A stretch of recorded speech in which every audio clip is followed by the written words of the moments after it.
Are you attempting to use the bathroom? Emily's voice sliced through the air, tinged with disdain. Dirty old people are banned from using it. We use that toilet too, you know. If you guys use it, our brand new toilet will get dirty immediately, won't it? Wilson added, his tone clipped and dismissive. Sorry, but you'll have to make do with peeing in the bushes outside. Oh, and don't do it in the garden, okay? If you dirty our precious home even a little, I'll never forgive you both, Emily continued, her words dripping with contempt. We were taken aback by Emily and Wilson's words. A bathroom ban? That's just unthinkable. No matter how much they dislike us, such behavior is inexcusable. We have endured harsh words from our son and his wife before. As the kind of people who dislike fights, we've always quietly accepted their treatment. But now, we've reached our limit. We need to make it clear what happens when they make enemies of us. I started plotting a scenario for revenge. I'm sure this plan will work. My name is Sarah, a 62-year-old homemaker. I live with my husband, Johnson. I met Johnson, my husband, at the company where we used to work. After Johnson's persistent pursuit, we started dating and smoothly transitioned into marriage. I was blessed with a son with Johnson, a lively boy we named Wilson, and raised him with care. Wilson grew up healthily and eventually found a job. He married a woman named Emily and built a family. I remember feeling genuinely happy when he first introduced Emily to us. But that happiness didn't last long. Everything went awry when I realized why she had married him. After marriage, they lived with us. One day, Wilson and Johnson were out, and only Emily and I were at home. At first, we were chatting amicably in the living room. But then, Emily's mobile phone rang. It seemed she received a call. Sorry, Sarah, it looks like it's from a friend, she said as she excused herself and went back to her room. Left alone in the living room, I decided to clean the house to pass the time. As I was passing Emily's room, I inadvertently overheard her conversation. Her voice was so loud that I couldn't help but hear. Seriously, those old folks are living too long. If they suddenly died, we could get the inheritance. I married into the family for the president's fortune, but this is just hell, she said. Her words felt like a cold shower to me. Actually, Johnson's father was the president of a well-known top-tier company. However, the company was set to be inherited by his brother. Still, being part of the president's family, Johnson had some share of the wealth. It turned out Emily had married Wilson with that very intention in mind. They probably believed that once we passed away, the inheritance would become theirs. In fact, we had always treated Wilson and his wife with this in mind. Such behavior couldn't be tolerated. I shared this with Johnson that night. Initially, he was shocked, saying, "Really?" But he trusted my words. After discussing, we decided not to act immediately, but to observe if Emily would reveal her true intentions. Maybe in the meantime, she might change her attitude and start treating us like a real family. It was a decision made with faint hope. But things didn't go as expected. To test Wilson and his wife, we observed their behavior. We invited them out, asked for help with chores, and so on. Gradually, they seemed to find us a nuisance, and their attitude changed. "Wilson, you're free now, right?" "Sorry to ask, but could you lend me a hand with the laundry? My back's been acting up," I said one day, spotting Wilson relaxing in the living room. Although Emily had spoken earlier that day, Johnson suspected they might be in cahoots. Wondering if Wilson shared Emily's sentiment, I approached him to gauge his feelings. At my request, Wilson glanced up from his phone, sighed with annoyance, and retorted, "Can't you do that yourself, Mom? You're a mother, after all. Shouldn't you handle the household chores by yourself?" He then returned to his phone, clearly disinterested in helping. His demeanor seemed to imply, "I have no intention of being family with you." The thought sent a chill down my spine. Don't say that. Family should help each other when in trouble. You have your own family now, Wilson. You need to act responsibly. I trembled, fearing that even Wilson, whom we had raised with love, was betraying us. I desperately pleaded for his assistance, but Wilson remained unmoved, refusing to even look up from his phone or budge from the sofa. His unwillingness to help was evident. Persisting in my request, he let out a heavy sigh and continued, "Enough is enough. Yes, you're my mother, but that doesn't give you the right to be selfish. I have a wife, Emily, and I need to work for her. I'm already exhausted every day. And now you're asking me to do chores too. That's cruel.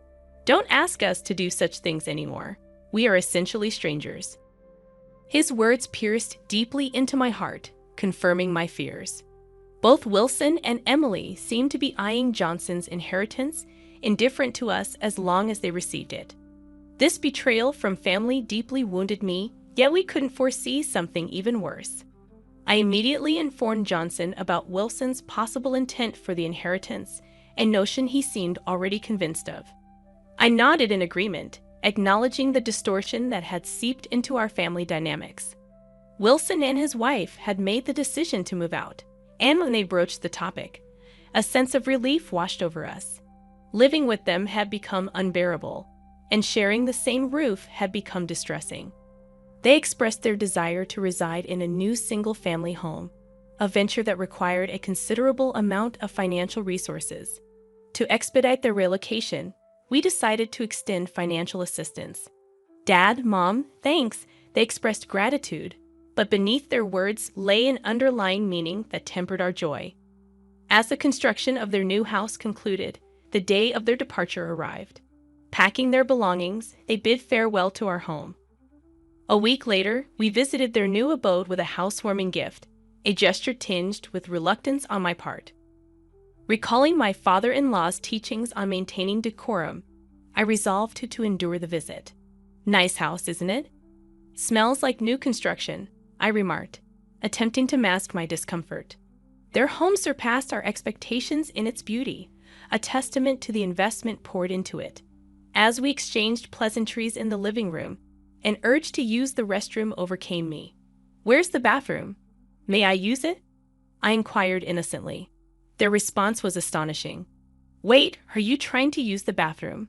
Dirty old people are banned from using it. We use that toilet too, you know. If you use it, our brand new toilet will get dirty immediately, won't it?"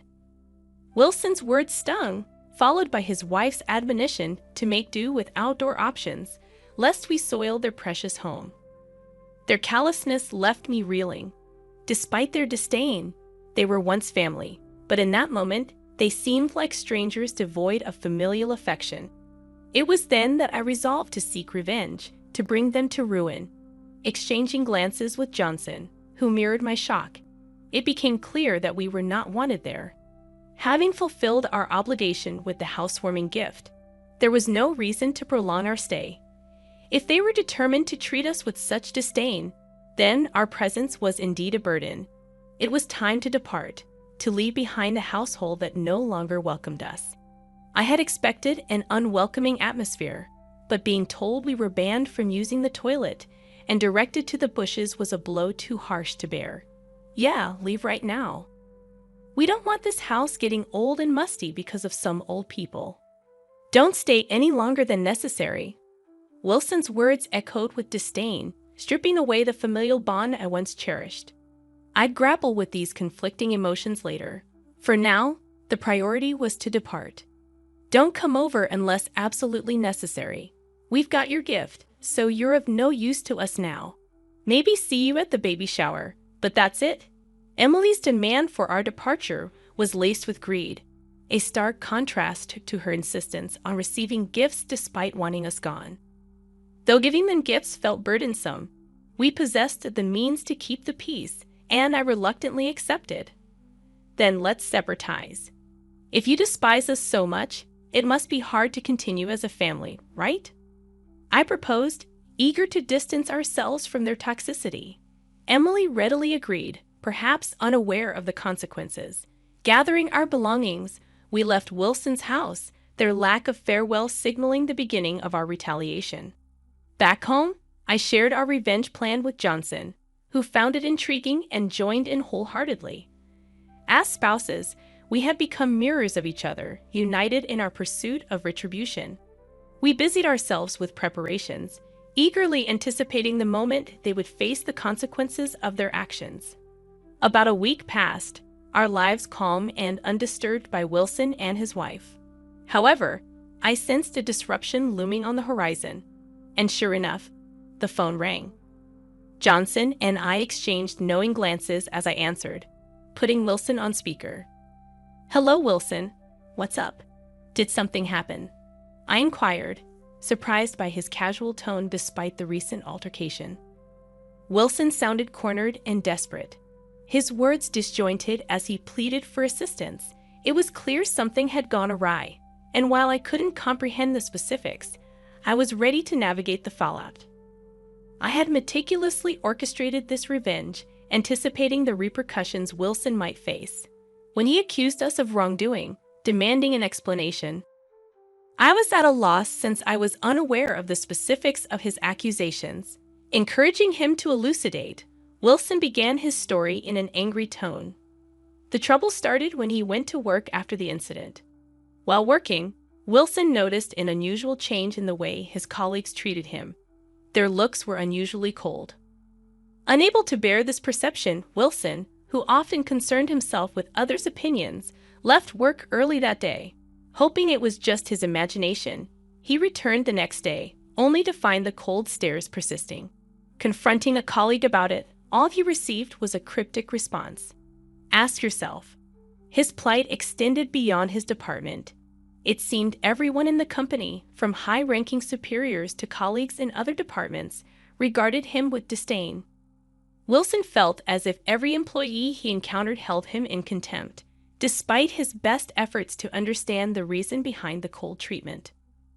Unable to pinpoint a reason for his mistreatment at work, with no job-related mistakes on his part, Wilson surmised that my husband, Johnson, a member of the company's founding family, and I must have been involved in some way. Accusing us, he lashed out, demanding that we take responsibility. Indeed, the frigid reception Wilson faced was not a figment of his imagination, but rather a calculated part of our scheme. We promptly informed my brother-in-law about Wilson and his wife's mistreatment, and being greatly valued by him, he was furious upon hearing the ordeal. Unfortunately, my brother-in-law, not one to keep secrets, inadvertently leaked our story to his secretary and other managerial staff. Soon enough, the entire company knew about Wilson's perceived misdeeds, and everyone began to scorn him. Faced with a hostile work environment, Wilson was unable to continue working, especially given his susceptibility to others' opinions. Although his employment was a result of nepotism, considering his lackluster academic history, he couldn't possibly manage a proper job search. While the company may have seemed like his only option, working there under current circumstances was proving impossible for him. Wilson pleaded for us to intervene and rectify the situation. "I can't work under these conditions you caused, right? Then fix it." Wilson's voice boomed over the phone, demanding a resolution, but I harbored no intention of forgiveness. "We've disowned you, remember? Why seek help now?" "That was all Emily's doing," I retorted sharply. Despite once considering him and Dad as family, he had misconstrued the true meaning of familial bonds. Families are supposed to help each other, right? "So help me," Wilson pleaded. But his misunderstanding of family dynamics left the conversation futile. With finality, I ended the call and blocked his number, severing ties with our own son. Our revenge was far from over. The following day, Emily's voice echoed through my phone, urgently requesting entrance. "Sarah, please open the entrance. I have something to discuss, including about Wilson. Let me in quickly," she implored. However, our former home was no longer our abode. We had sold the house we shared with them, moving to a new, grander single-family home, chosen with a subtle hint of competition. Confounded by our dissownment, Emily persisted, oblivious to its implications. "Then, where are you? Things are terrible here. If we don't know where you are, how can we receive the inheritance? Tell me your current address," she pressed on, failing to grasp the gravity of our decision. "Emily, you can no longer receive any inheritance. We've disowned you, remember?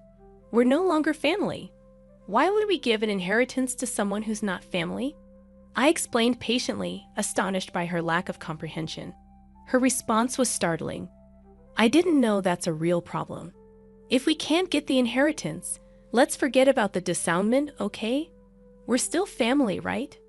Her self-centeredness bordered on absurdity, proposing that we cohabitate for financial gain. It was clear her motives were driven solely by the prospect of inheritance, disregarding past grievances. However, her proposition to live together, despite once driving us away, underscored her insatiable greed.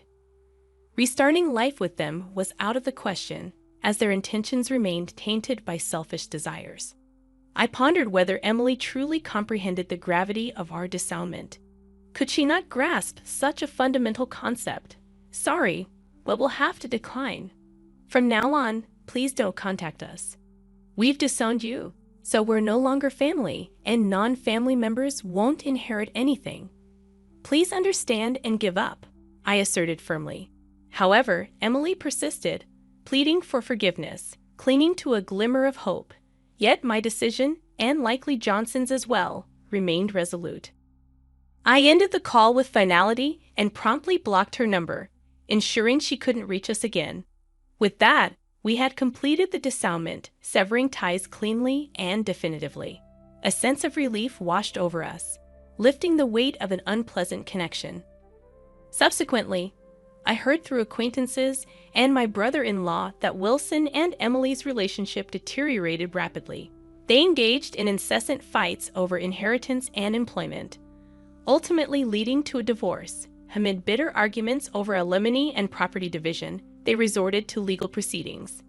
Following the divorce, Emily sought refuge in her parents' home, hoping for acceptance. However, their reaction was far from welcoming. They were furious and promptly ejected her from their midst. Wilson, having resigned from his job, struggled to secure new employment, now laboring tirelessly in part-time roles to make ends meet. Meanwhile, Johnson and I basked in a peaceful and contented life, freed from the burdens of the Wilson affair. With newfound freedom, we began planning a trip, extending an invitation to my brother-in-law and his wife as a token of appreciation for their support and collaboration in our revenge scheme. As we meticulously planned our vacation, we reflected on the profound lesson ingrained by Wilson and Emily's actions. Family transcends blood ties and entails unwavering support and solidarity in times of need. Their disregard for even their own kin underscored this lesson, leaving an indelible mark on us.